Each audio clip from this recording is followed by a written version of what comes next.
Армысыздар, біздің YouTube арнаның көрермендері. Бүгін біз пассивті кіріс жасау шебері, қаржы эксперті, бірнеше кәсіпті жүйелеуші Жеңіс Есенгелдімен сұхбаттасатын боламыз. Бүгінгі сұхбатта қаржылық сауаттылық дегеніміз не, ақшаны қалай басқарамыз, осы туралы толығырақ білетін боласыздар.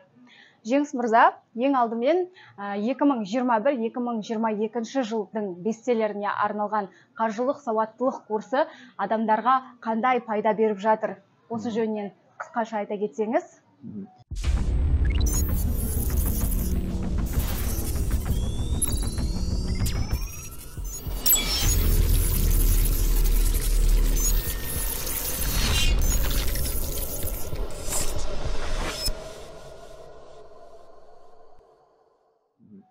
Бестселлер деген жақсы, бестселлер деген көп адам түсінбеуі мүмкін. Негізінде шынымен де 21-22 жылы осы сабақ ең көп сұранысқа ие болған, нәтижесінде ең көп сатылған сабақ осы.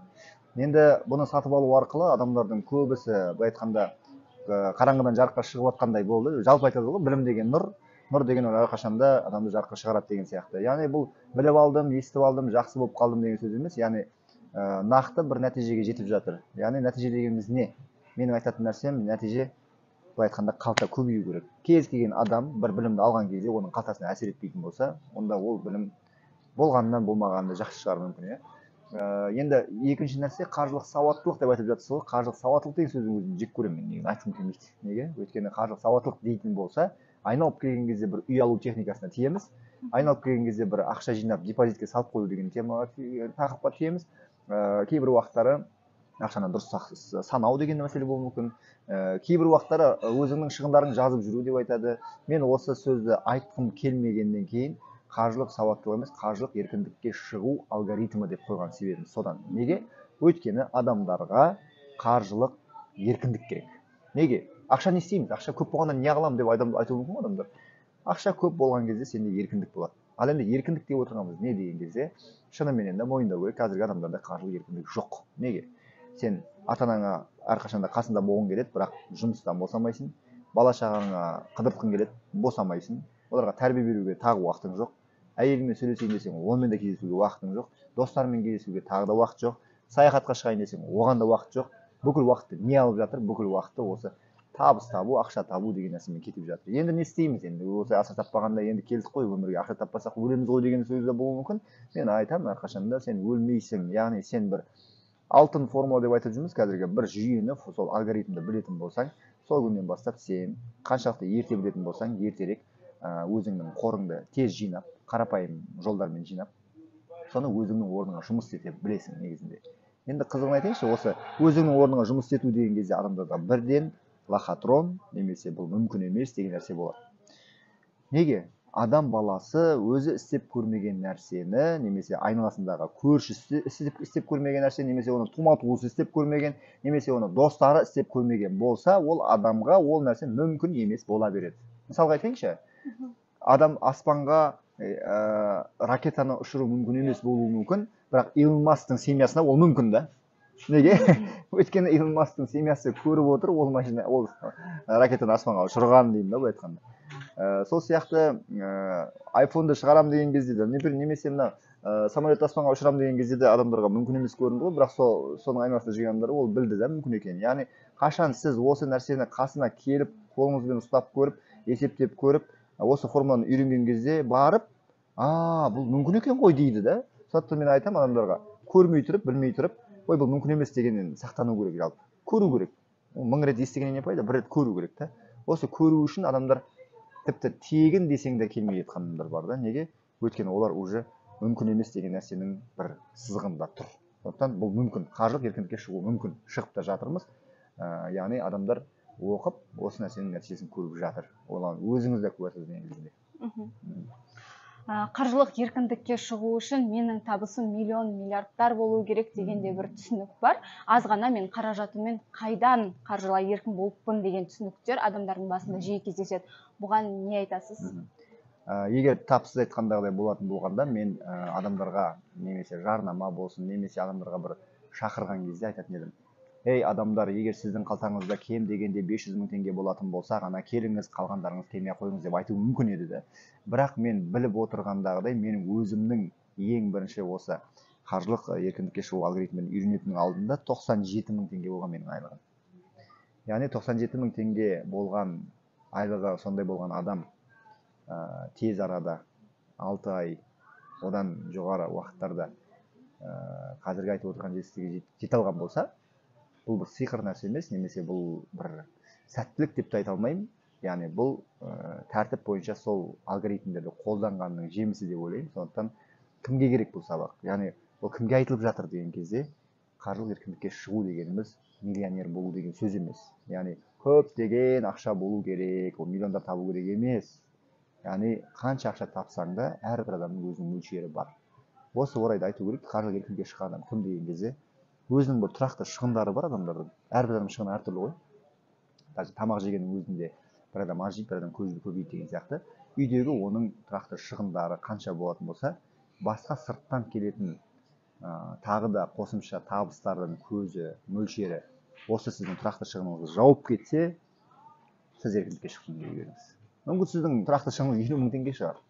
Мүмкін сіздікі 100 мың теңге шығар. Осы орайда сіз осы соманы білетін болсаңыз, еркіндікке шықтым дей беріңіз. Енді мен қазір оның бір қалай болатынын айта алмауым мүмкін, өйткені оның өзі бір 3 күндік сабақ қой негізінде. 3 күннің ішінде айту керек болған нәрсені бір 3 минутқа сыйғыза алмайтын шығармыз. Тағы бір сұрақ, сіз үйретіп жүрген алтын формуланы қолданған адамда қанша уақытта ақшалай еркін адамға айналады? Яғни сол формуланы қолданған адамда неше уақытта нәтижеге шығады? Негізі айтайықшы, статистика бойынша жалпы былай айтайық, егер бұл нәрсені физикалық тұрғыда көрсететін болсақ, мысалға сіз тренажерный залға бардыңыз, сізге айтады, сіз 3 ай бойы менімен бірге осы нәрсені жасайтын болсаңыз, үзбей жасайтын болсаңыз, мен істе деген нәрсені істейтін болсаңыз, сіз істей аласыз соны істейтін болсаңыз, сіздің денеңіз әдемі болып, айтқанда фигураңыз әдемі болады деп айтуы мүмкін да, ондай бар да. Шынымен де ол адам біледі, осы нәрсені 3 ай жасатады, 3 жасатқаннан кейін сіз айтасыз, мен денем қандай болды, әдемі болды деген. Сіздің осы себебіңізден деп айтады. Тап сол сияқты негізгі менің айтатын нәрсем, кем дегенде 3 ай шыдасаңыз болды деп айтамын. Осы нәрсені істейтін болсаңыз, сіздің қаржылық еркіндікке шығу қадамыңызды өзі көре бастайсыз негізінде. Бірақ жаңағы тренажерға келетін болсақ, ана адам бір қалып, келмей қалып, жалқауланып, істемей қоятын болса, ол адамда 1 жыл жүрсе де істемейді. Яғни 1 жыл жүрсе де адамның денесі өзгермейді деген сияқты. Яғни өзгеруге себеп болатын жалғыз өзің ғана да негізінде. Өйткені біз шешім қабылдап қойғаннан кейін таксиде шақырып, ақшасын төлеп мінбей кеткен адамдар болуы мүмкін ғой. Сол сияқты егер сіз осы нәрсені ақшаға сатып аласыз, және сізде мінез болмаса, яғни мен оны жасаймын, мен өзгеремін бүгіннен бастап дейтін болмасаңыз, онда өзгеріс болмауы мүмкін. Бірақ көп жағдайда біздің статистикада 96% адам жетіп жатыр. Қалған 4% адам кім деген кезде, енді адамның бәрі бірдей емес. Кейбір адамдар кейін жасайын, қазір уақытым болмай тұр деген сияқты шыны керек. Сондай айтатын адамдар болады. Ол адамдардың өздерінің көзі болады. Бірақ ешқайсысы келіп, сіздің сабағыңыздан пайда болған жоқ емес. Яғни проблема өзімде болып тұр. Мен әлі бастаған жоқпын, яғни мен кіріскен жоқпын деген сияқты мүмкін. Кейбір жағдайларда болады, табыс тауып жүрген адам, сол енді жасайын деп жатқан кезде табыс көзі жабылып қалғандар да бар, мысалға. Сондықтан кейбір уақытта паузада тұрғандар бар деген сияқты. Бірақ бағанағы 96% жетістікке жетіп, осы нәтижесін көріп жүрген адамдар барлық 100% жауап береді деп ойлаймын. Енді ең қызығы, бас аяғы 4-5 айдың ішінде кәдімгі қарапайым бізге келген адамдар барлығының қосындысын қосқан кезде 150 миллион ақша жинап қойды уже. Яғни мен оны қолмен ұстадым. Енді ар жағын айтпай ақ қояйын, қай жақта екенін. Өздері біледі. Яғни менде конкретно отчет бар. Яғни осы 150 миллион теңгені жинаған туралы. Рахмет, керемет нәтиже.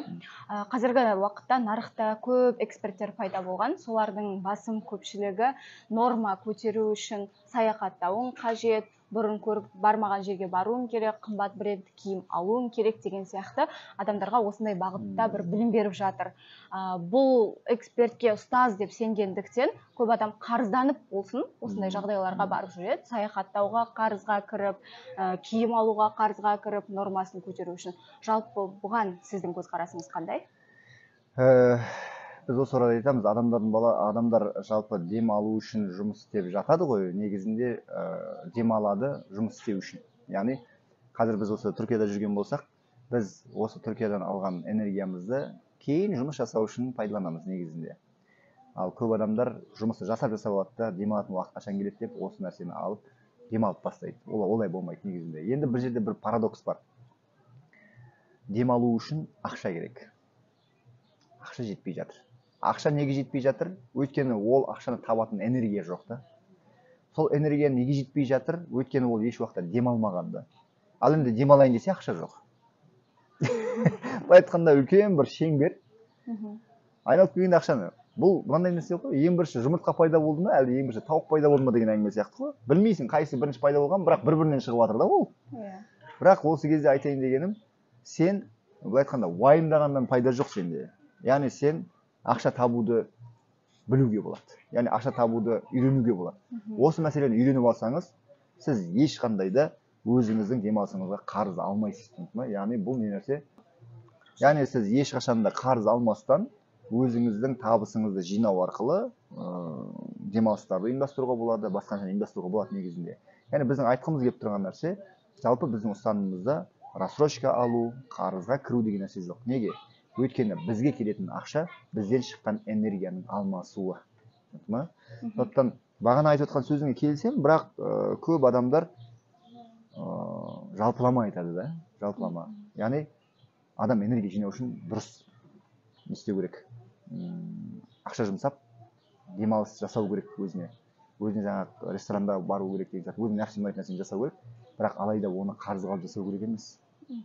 Көрдіңіз ба? Яғни сіз қарызға аласыз, сіз ол жерге барып демалған боласыз, бірақ сіздің энергияңыз өзіңіздің энергияңыз емес, яғни қарыз мәселесі болып тұр да, яғни қарыз ол сенің энергияңды заранее алып кететін нәрсе. Сондықтан бұл нәрсеге жоламаған жақсы.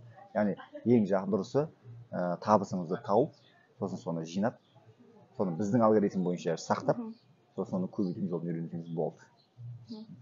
Осы бір алтын формуланы үйреніңіз, келіңіз деген кезде көп адамдарда мынандай бір түсінік болуы мүмкін. Талып жатқан өзім, қалай басқаруды да өзім білемін ғой деп ойлауы мүмкін. Бұндай түсінік адамды қай жерге алып барады?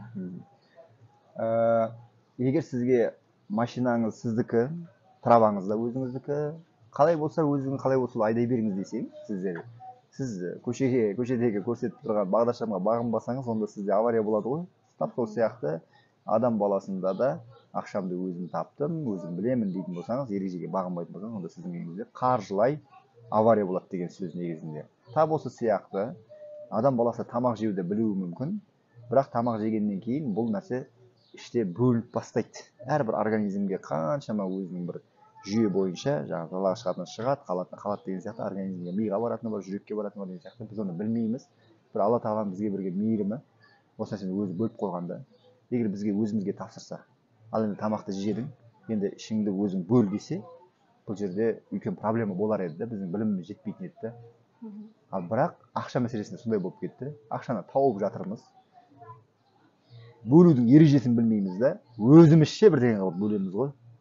Сондықтан да біздің ақшамыз дұрыс бөлінбей кетіп жатыр да.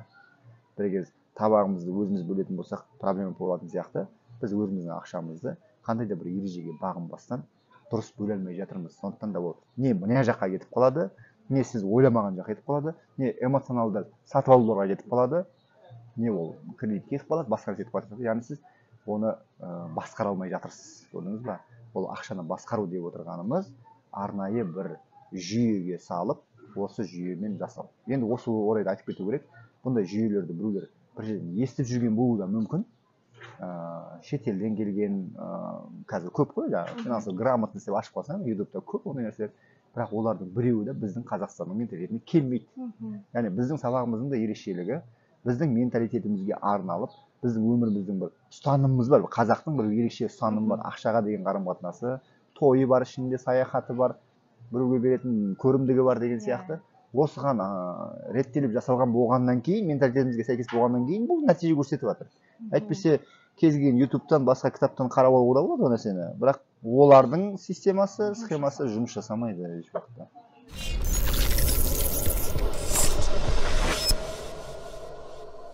Осы алтын формуламен жүру арқылы біздің кіші және үлкен армандарымызға жинаған ақша есебінен дәл қазір біз Түркия мемлекетінің Алания қаласынан сіздерге тікелей сұхбат жүргізіп отырмыз. Егер сұхбат көңілдеріңізден шыққан болса, бізге пікір жазып каналымызға тіркеліп кетіңіздер. Көп-көп рахмет.